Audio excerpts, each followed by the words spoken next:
Hello friends, स्वागत है आपका दिव्या आयुर्वेदिक सेंटर बीएमएस में। फ्रेंड्स, मैं हूं सुनील। फ्रेंड्स, इससे पहले हमने वात दोष के गुण, स्थान, कर्म और वृद्धि के लक्षण, क्षय के लक्षण और वात दोष के प्रकार, पूरा वात दोष मतलब कंप्लीट पढ़ लिया था। ठीक है। बहुत सारे बच्चों की रिक्वायरमेंट आ रही थी कि सर आपने वात दोष पढ़ा दिया, पित्त दोष भी पढ़ा दीजिए। तो मैंने आज सोचा पित्त दोष पढ़ा देता हूँ आपको। ठीक है, बहुत इजी लैंग्वेज में, और पांचों चीज़ों के यानी गुण, स्थान, कर्म, ठीक है, और वृद्धि के लक्षण, क्षय के लक्षण, सबके हमने श्लोक पढ़ना है। ठीक है, सारे श्लोक याद करने बहुत आसान है। एक ना एक दोष एग्जाम में आता ही है, और ऊपर से हम बीएमएस कर रहे हैं। बीएमएस का जो आधार है, जो उपस्तंभ है हमारे शरीर का, वो ये त्रिदोष ही है। ठीक है, तो ये तीन दोष तो हमें अच्छे से कम आने ही चाहिए। ठीक है, तो आपको ये तीनों दोष पढ़ने हैं उनके श्लोक के साथ। ठीक है, तो हमने 5-5 पॉइंट में बांटा हुआ है इनको, और छठा पॉइंट हमारा प्रकार होता है। ठीक है, तो हम शुरू करते हैं पित्त दोष को। पित्त दोष में हम सबसे पहले जो देखेंगे वो हम देखेंगे गुण, यानी पित्त दोष के क्या गुण होते हैं। ठीक है, तो पित्त दोष के जो गुण का श्लोक है वो क्या है, बहुत आसान श्लोक है। पित्तम सा स्नेह, तीक्ष्णो उष्णम, लघु विश्रम, सरम द्रवम। ठीक है, ये पित्त दोष के गुण का श्लोक है। ठीक है, तो पित्त दोष के क्या क्या गुण होते हैं। तो जो पित्त दोष होता है वो सा स्नेह यानी कि स्निग्ध होता है। ठीक है, कैसा होता है, स्निग्ध होता है, यानी कि ऑयली, मान लो ऑयली होता है। ठीक है, उसके बाद तीक्ष्ण मतलब तीक्ष्ण होता है। ठीक है, तीक्ष्ण गुण होने की वजह से ही ये फूड को तोड़ तोड़ सकता है। ठीक है, उष्णम मतलब ये उष्ण होता है, इसका मतलब पाचन अग्नि से है। ठीक है, उष्ण का मतलब पाचन अग्नि से है, यानी कि यह भोजन को पचाने वाला होता है। लघु मतलब लघु होता है, लघु गुण वाला होता है, यानी कि इसका उल्टा क्या है हमारा, इसका उल्टा, लघु का उल्टा होता है गुरु। गुरु मतलब होता है हैवी, तो लघु का मतलब हल्का। ठीक है, विश्रम मतलब आम गंध वाला होता है। ठीक है, आम गंध वाला होता है। ठीक है, उसका सरम, सरम मतलब होता है क्या, मोबाइलिटी, यानी कि मोबाइलिटी यानी कि फैलने वाला होता है। ठीक है, और द्रवम मतलब आपको पता ही है कि यह द्रव होता है, यानी डाइल्यूट होता है। ठीक है, तो ये थे पित्त दोष के गुण। आपको श्लोक के एक एक वर्ड की अगर मीनिंग पता होगी तो ये याद करने में आपको आसान होगा। ठीक है, तो हमने एक एक वर्ड की मीनिंग बताई है कि पित्तम सा स्नेह तीक्ष्णो उष्णम, लघु विश्रम, सरम द्रवम। ऐसे आप याद कर सकते हो। सा स्नेह मतलब होता है स्निग्ध यानी कि ऑयली, तीक्ष्णो मतलब होता है तीक्ष्ण गुण वाला होता है ये, उष्ण मतलब उष्ण गुण वाला होता है, यानी कि उष्ण मतलब आपको पता होगा गर्म। ठीक है, और लघु मतलब लघु गुण वाला होता है, विश्रम मतलब आम गंध वाला होता है। ठीक है, एक विचित्र प्रकार की इसकी गंध होती है। सरम मतलब होता है मोबाइलिटी। ठीक है, लिख लो आप ये, मोबाइलिटी यानी कि फैलने वाला होता है। और द्रवम मतलब ये द्रव गुण वाला होता है। ठीक है, तो ये थे पित्त दोष के गुण। इसके बाद हम देखेंगे पित्त दोष के स्थान। पित्त दोष के स्थान में भी हमें इसका ये श्लोक याद करना है, और इसके एक एक वर्ड की मीनिंग हमें पता होनी चाहिए, तो ये श्लोक हमें आसानी से याद हो जाएगा। ठीक है, तो सबसे पहले पित्त दोष के स्थान का ये श्लोक हम पढ़ते हैं एक बार। तो स्वेदो रसो लसिका रुधिर, आमाशय पित्त स्थानानि, तत्रापि आमाशयो विशेषेण पित्त स्थानम। ठीक है, ये इसका श्लोक है। अब इसमें एक एक वर्ड की हम मीनिंग को देखेंगे, जिससे कि हमें ये आसानी से याद हो सके। ठीक है, तो अब यहाँ पे हम इसके स्थान के श्लोक की एक एक वर्ड की मीनिंग को समझते हैं। सबसे पहले आता है स्वेदो। स्वेदो मतलब होता है स्वेट। ठीक है, यानी स्वेट में पित्त का स्थान होता है। रसो यानी कि रस। ठीक है, रस आपको पता ही होगा। तो इसमें क्या होता है, रसो मतलब, रस मतलब होता है प्लाज्मा मॉडल में। ठीक है, यानी प्लाज्मा में भी पित्त का स्थान होता है। लसिका, लसिका मतलब क्या होता है, लसिका मतलब होता है लिम्फ। ठीक है, लसिका मतलब होता है लिम्फ। उसका रुधिर, रुधिर मतलब होता है ब्लड। ठीक है, यानी रक्त में, रक्त में तो आपको पता ही है कि पित्त का स्थान होता है रक्त में।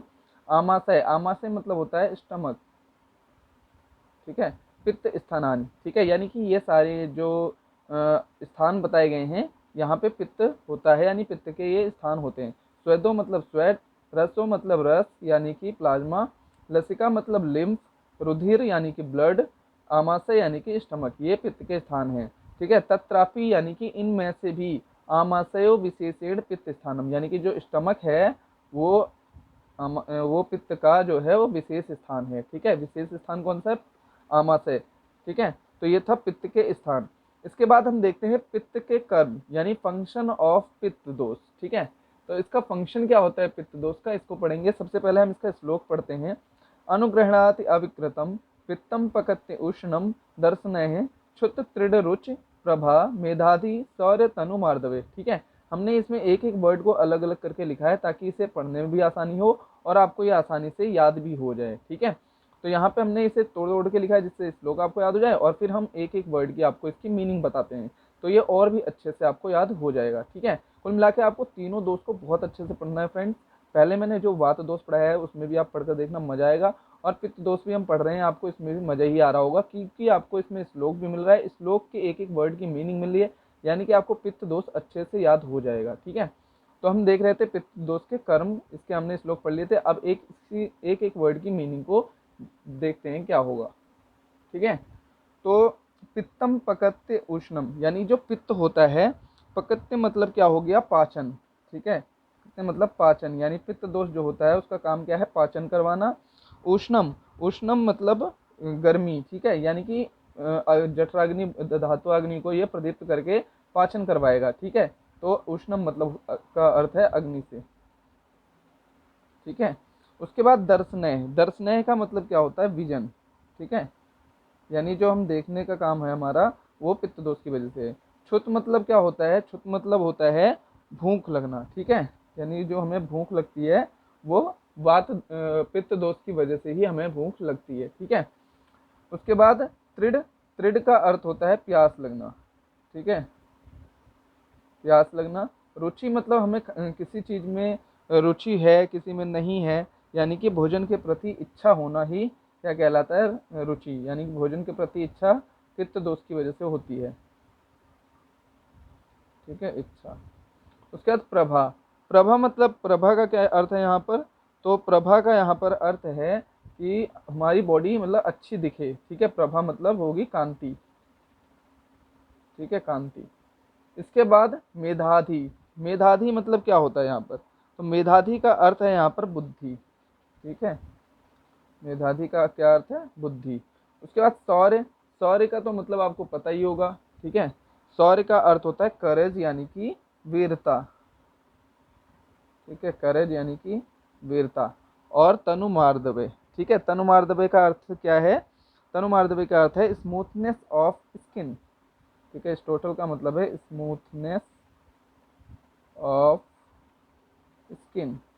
ठीक है, तो उम्मीद करता हूँ कि कर्म का जो ये श्लोक था इसकी आपको एक एक वर्ड की मीनिंग आ गई होगी और इसे याद और पढ़ने के तरीके से भी आप पता चल गया होगा आपको। ठीक है, तो किस तरीके से पढ़ना है इसको, अनुग्रहणात् अविकृतम पित्तम पकते उष्णम दर्शनय क्षुत त्रिड रुचि प्रभा मेधादि शौर्य तनु मार्दवे। ठीक है, इस तरीके से इसको पढ़ना है और इसके एक एक वर्ड की मीनिंग को आपको याद रखना है। ठीक है, तो ये था पित्त दोष के कर्म। इसके बाद हम देखेंगे पित्त दोष के वृद्धि के लक्षण। ठीक है, पित्त दोष के वृद्धि के लक्षण को अब हम पढ़ेंगे, इसकी भी एक एक वर्ड की मीनिंग को जानेंगे, लेकिन उससे पहले हम इसको एक बार श्लोक को पढ़ लेते हैं। इसको भी मैंने तोड़ तोड़ के लिखा है छोटे छोटे वर्ड में ताकि आपको आसानी से याद हो जाए। ठीक है, तो पित्त वृद्धि के लक्षण क्या है, पीत विड मूत्र नेत्र त्वक क्षुत त्रिड दाह अल्प निद्रता पित्तम।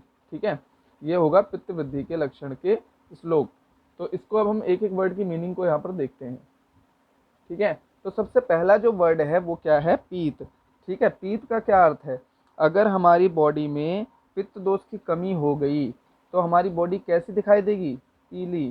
ठीक है, तो पीत मतलब होता है पीली, यानी कि पीला। ठीक है, विड मतलब क्या होगा और मूत्र मतलब क्या होगा, तो विड जो है वो होता है मल, और मूत्र यानी कि आपको मूत्र तो पता ही होगा, मूत्र। ठीक है, नेत्र मतलब आईज। ठीक है, त्वक मतलब त्वचा।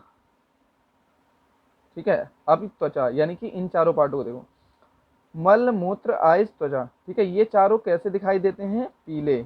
अगर हमारी बॉडी में पित्त की वृद्धि हो जाए यानी पित्त बढ़ जाए तो हमारे जो मल मूत्र आइस और त्वचा है वो कैसी दिखाई देगी, पीली दिखाई देगी। ठीक है, फिर उसके बाद क्षुत का मतलब होता है क्या, भूख, और तृण मतलब होता है प्यास। ठीक है, और दाह का मतलब होता है अग्नि। ठीक है, अग्नि कह लो या पाचन कह लो। ठीक है, अल्प मतलब क्या होता है, अल्प मतलब होता है आधा, यानी कि कम, कम कह लो चाहे आधा कह लो। ठीक है, आपको सही से दिख रहा है ना, तो आधा कह लो। ठीक है, निद्रता मतलब क्या होता है, निद्रा। इन सब से आपने क्या समझा, तो अब देखो अब समझाता हूँ मैं आपको। सबसे पहले अगर हमारी बॉडी में पित्त दोष की वृद्धि हो जाए तो हमारा जो मल मूत्र आइज और त्वचा है वो कैसे हो जाते हैं, पीले हो जाते हैं। भूख प्यास जो है वो हमारे आधी मतलब अल्प मतलब कम लगती है। अग्नि यानी कि हमारी जो प्रदीप्त नहीं होती है, अग्नि जो होती है वो मंद हो जाती है, जिससे कि पाचन अच्छे से नहीं होता अगर पित्त दोष बढ़ जाता है तो। ठीक है। और निद्रता अल्प निद्रता पित्तम, यानी कि जो निद्रा है वो आधी आती है, यानी अच्छी तरीके से नींद भी नहीं आती। ये है हमारा पित्त वृद्धि के लक्षण। अगर पित्त दोष हमारी बॉडी में बढ़ जाता है तो उससे क्या क्या होता है। ठीक है। इसके बाद हमारा नेक्स्ट लास्ट पॉइंट है क्या, पित्त दोष के क्षय के लक्षण। ठीक है, तो वो लास्ट पॉइंट भी हम देख लेते हैं। तो चलिए फ्रेंड्स, ये लास्ट पॉइंट भी हम देख लेते हैं। पित्त दोष के क्षय के लक्षण क्या होते हैं। सबसे पहले हम श्लोक को पढ़ेंगे। पित्ते मंदो अनलः शीतम प्रभा हानि। ठीक है, ये छोटा सा श्लोक है तो इसको हमें याद करना है। ठीक है। इसके बाद हम इसके एक एक वर्ड की मीनिंग देखते हैं जिससे और आसानी से याद हो सके। तो यहाँ पर मंदो का क्या मतलब है, यानी कि अगर पित्त दोष का हमारी बॉडी में क्षय हो जाए, यानी पित्त दोष अगर कम हो जाता है तो उससे क्या होगा, हमारा जो अग्नि होगी, जठरा अग्नि धात्वा अग्नि, वो कैसी हो जाएंगी, मंद हो जाएंगी। ठीक है। इनसे भोजन यानी कि अच्छे से पाचन नहीं होगा, यानी कि अग्नि की मंदता हो जाएगी। उसके बाद अनलह मतलब क्या होता है, तो अनलह मतलब होता है शीतता का अनुभव, यानी हमें ठंडेपन का अनुभव होगा। शीतम मतलब क्या होगा, हमारा जो शरीर है वो शीत युक्त फील करेगा। ठीक है, यानी कोई हमारे शरीर को छुएगा तो हमारा शरीर कैसा होगा, ठंडा होगा। ठीक है। प्रभा हानि, प्रभा मैंने आपको पिछले में भी बताया था कि प्रभा का क्या अर्थ होता है। प्रभा का अर्थ होता है कांति। ठीक है, कांति यानी कि सुंदरता, यानी हमारी सुंदरता यानी कांति में कमी हो जाएगी, यानी कांति की हानि हो जाएगी। ठीक है। तो ये था पित्त दोष के क्षय के लक्षण, यानी पित्त दोष अगर हमारी बॉडी में कम हो जाता है तो पित्ते मंदो अनलः शीतम प्रभाहानि, मतलब कि हमारी जो अग्नि होगी वो मंद हो जाएगी। अनलह मतलब कि हमें शीतता का अनुभव होगा। शीतम मतलब कि हमारा शरीर जो है वो शीत युक्त हो जाएगा, यानी कि कोई और भी हमें टच करेगा तो उससे भी हमारा शरीर ठंडा लगेगा। प्रभा हानि मतलब कांति या फिर सुंदरता की हानि होगी। तो फ्रेंड्स, यहाँ पर पित्त दोष खत्म होता है, सिर्फ यहाँ पर रह गया है क्या, पित्त दोष के प्रकार। ठीक है, पित्त दोष के प्रकार हम नेक्स्ट लेक्चर में पढ़ेंगे। अगर आपको ये लेक्चर समझ में आया है, अच्छे से याद हुआ है, आपको ये अच्छा लगा है, पढ़ाने का तरीका अच्छा लगा है, आपको श्लोक्स याद करने के, श्लोक्स की मीनिंग अगर अच्छे से पता लग गई है, सब कुछ बढ़िया है, तो फ्रेंड्स इस वीडियो को फटाफट से लाइक कर दीजिए और हमारे चैनल को सब्सक्राइब कर दीजिए। अगर आप लाइक करते हो तो हमें लगता है कि आपको समझ में आता है, आपको अच्छा लगता है, हमें और भी मतलब वीडियो बनाने के लिए एक वो मिलता है। तो फ्रेंड्स, अगर आपको ये वीडियो अच्छी लगे तो लाइक कीजिए और कमेंट करके जरूर बताइए वीडियो कैसी है, और हमारे चैनल पे अगर आप नए हैं तो सब्सक्राइब करना ना भूलें। तो चलो मिलते हैं फ्रेंड्स नेक्स्ट लेक्चर में पित्त दोष के प्रकार को पढ़ते हुए। ठीक है, तो मिलते हैं फिर। Thank you friends.